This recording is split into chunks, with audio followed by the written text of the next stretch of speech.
político también.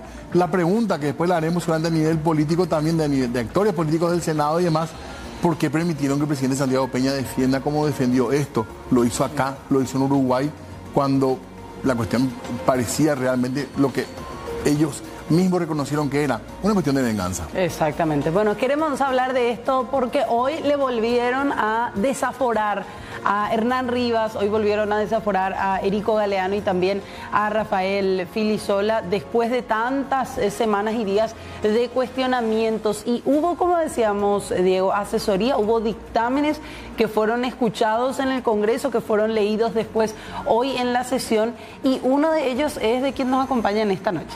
Así que ya le damos la bienvenida al doctor Lescano Claudio, que nos acompaña en esta noche. Sí, ¿cómo le va? Bienvenido. Buenas noches a ustedes y a la audiencia, a las órdenes. Muy amable por venir. En el caso de usted, doctor, ¿le solicitaron desde la Comisión de Asuntos Constitucionales o desde qué sectores que le piden este dictamen que usted emitió? Bueno, me solicitaron a través de una persona de un sector político del Congreso. Verdaderamente no fue un contacto directo, tengo que decir eso, porque así fue.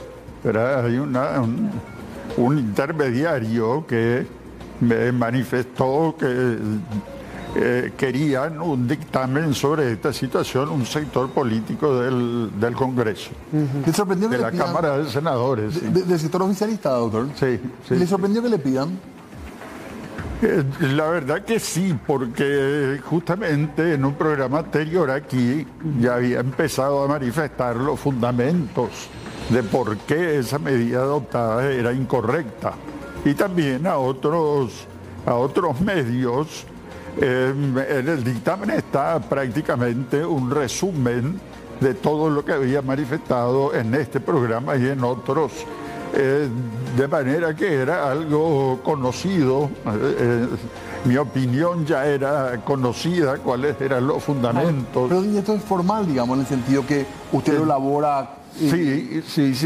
Quizá lo que se necesitaba era un documento formal, con un lenguaje jurídico estricto, es decir, sin comentarios de otro tipo, digamos, sino que un dictamen estrictamente jurídico es lo que sí faltaba verdaderamente.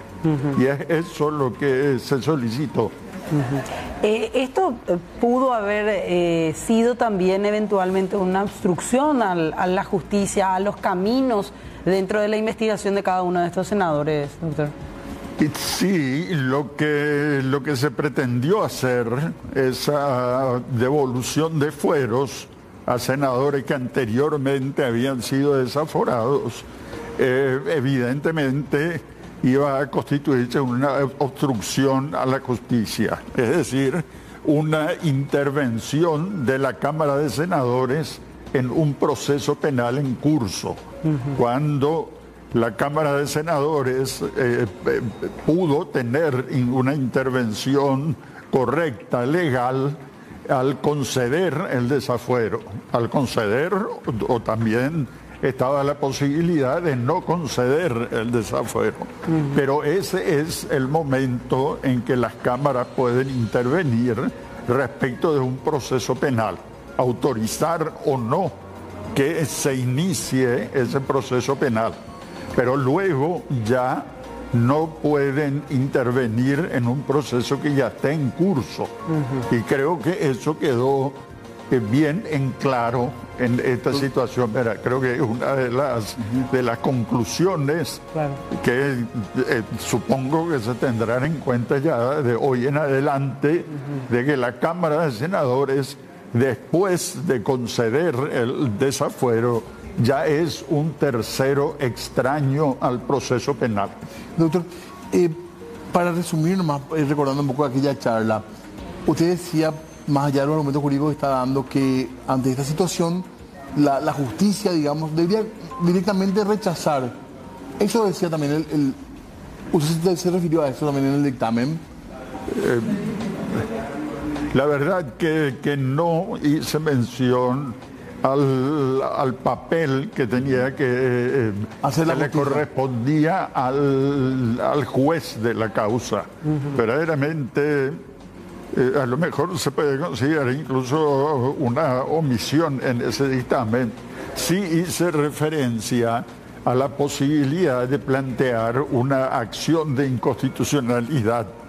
Ya antes había dicho y volví a reiterar en el dictamen, como lo hizo el fiscal general del Estado, una acción de inconstitucionalidad contra las resoluciones adoptadas por la Cámara de Senadores. Esas resoluciones que fueron dejadas sin efecto.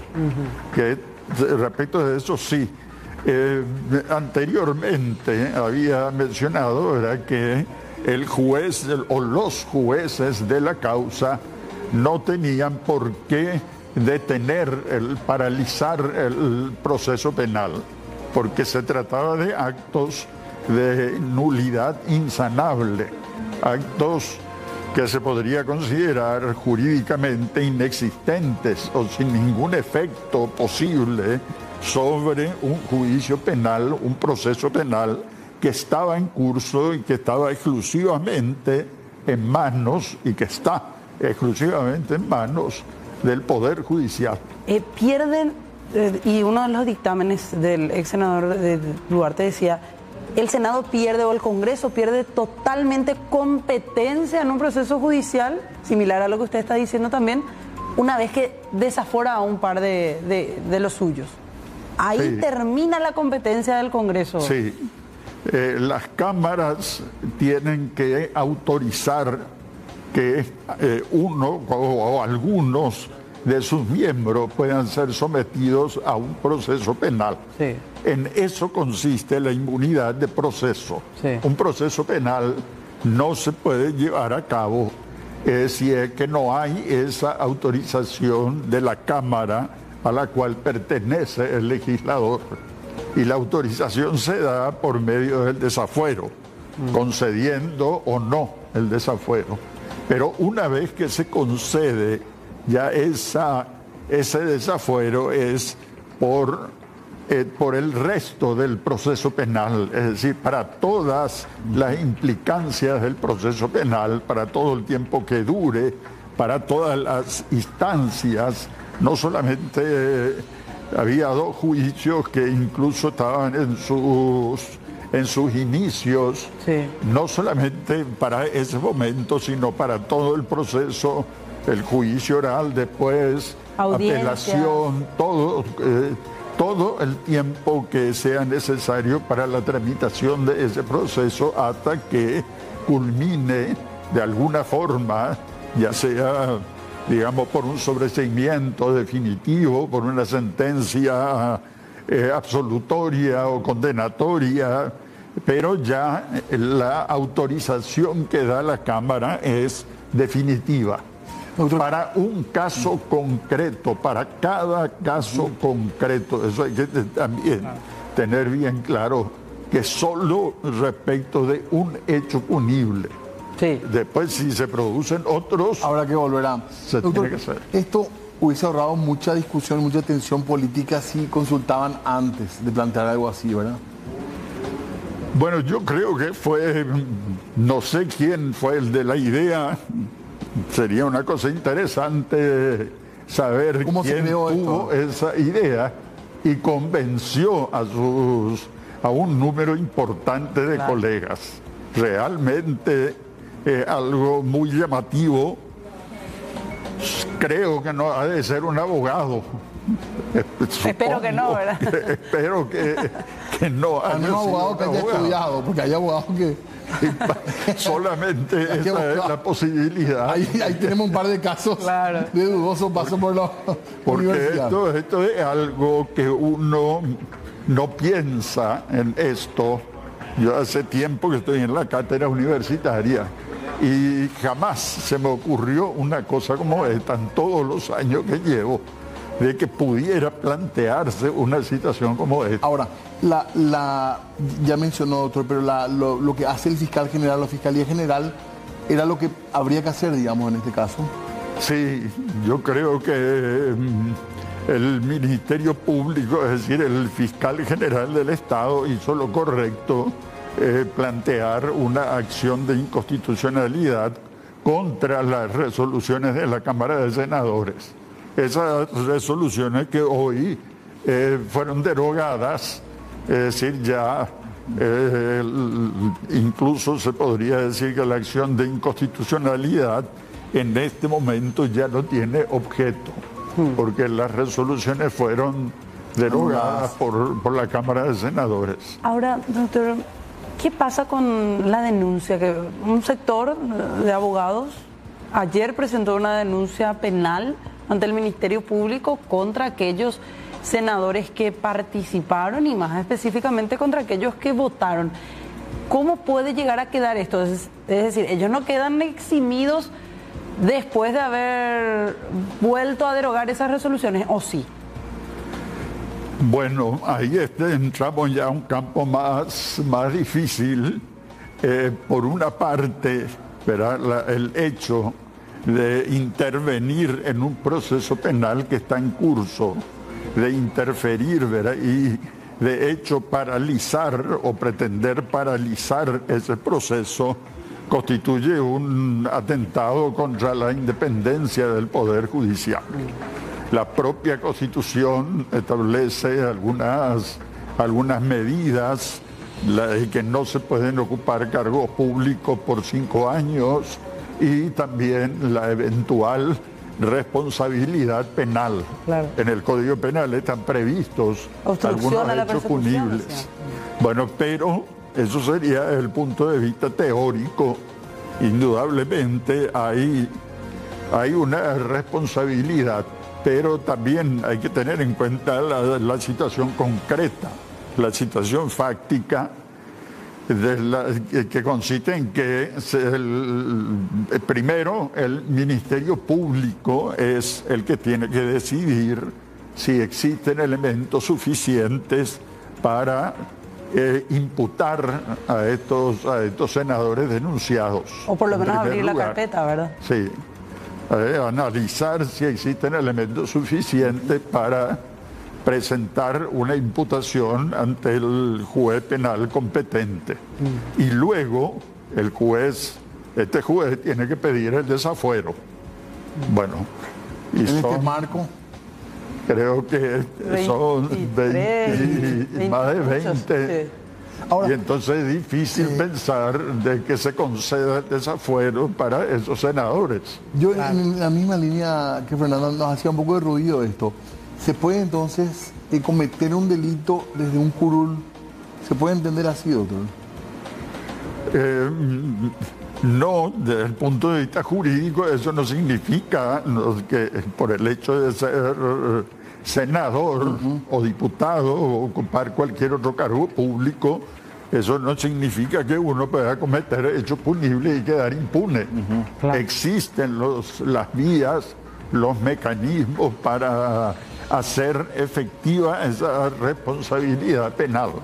Pero en este caso, es decir, en la práctica, en los hechos, Y con la es coyuntura. un camino bastante difícil. Aquí, por ejemplo, en este caso, el juez ante el cual se presente una imputación no puede avanzar.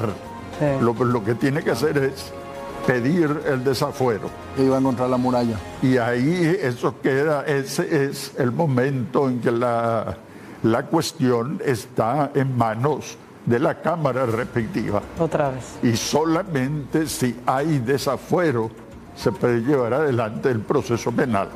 O si no queda paralizado, Claro. ahí sí, en forma correcta desde el punto de vista jurídico, el proceso queda paralizado hasta que las personas presuntamente involucradas dejen de ocupar esos cargos.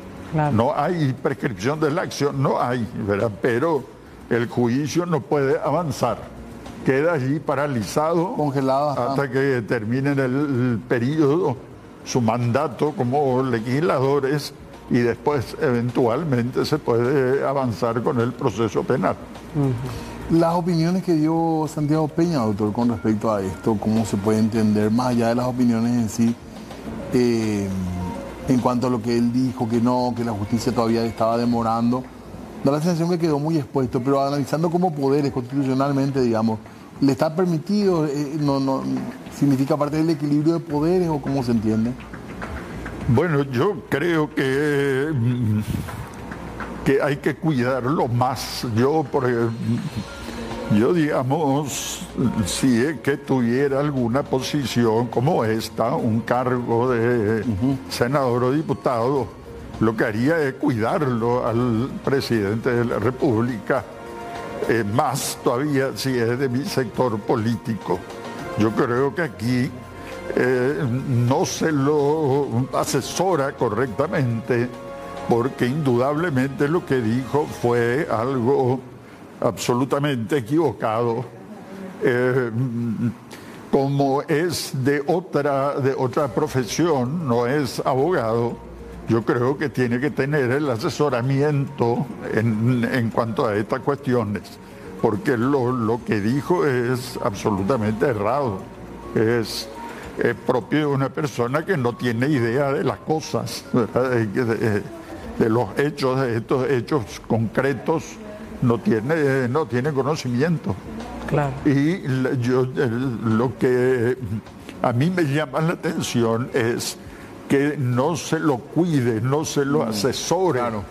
Porque no es la primera vez que incurre en errores de este tipo. Claro. Es decir, falta un asesoramiento que tiene que ser profesional, de un profesional abogado, que explique y que le guíe respecto de las distintas situaciones que se presentan. Y a veces también la prudencia cuando es un tema que uno desde un cargo no puede opinar, a lo mejor es sin mi conocimiento. Eso ya dependerá de las virtudes personales, ¿verdad?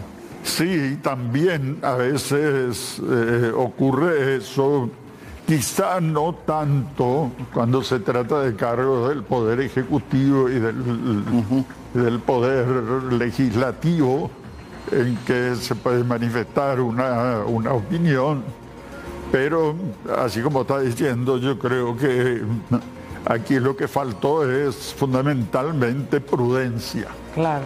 En todas las acciones, hasta en el Congreso también, ¿verdad? Y también, sí, claro, también el asesorarse.